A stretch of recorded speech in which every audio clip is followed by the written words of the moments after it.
کے نام سے شروع جو نہایت مہربان رحمت والا ہے۔ جب سورج کو لپیٹ دیا جائے گا اور جب تارے جھڑ پڑیں گے اور جب پہاڑ جلائے جائیں گے اور جب 10 ماہ کی حاملہ اونٹنیاں چھوٹی پھریں گی اور جب وحشی جانور جمع کیے جائیں گے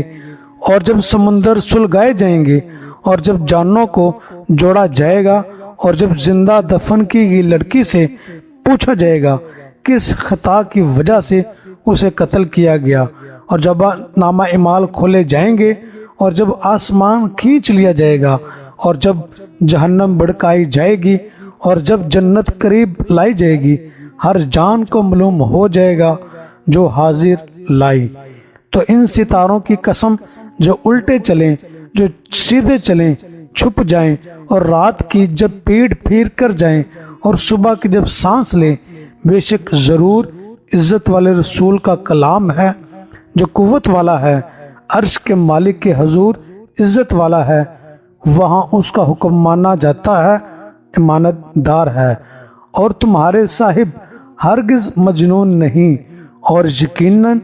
بے شک انہوں نے اسے روشن کنارے پر دیکھا، اور یہ نبی غیب بتانے پر ہرگز بخیل نہیں، اور وہ قرآن ہرگز مردود شیطان کا پڑھا ہوا نہیں۔ پھر تم کدھر جاتے ہو؟ وہ تو سارے جہانوں کے لیے نصیحت ہی ہے، اس لیے کہ جو تم میں سیدھا ہونا چاہے اور کچھ نہیں چاہ سکتے مگر یہ کہ اللہ چاہے جو سارے جہانوں کا رب ہے۔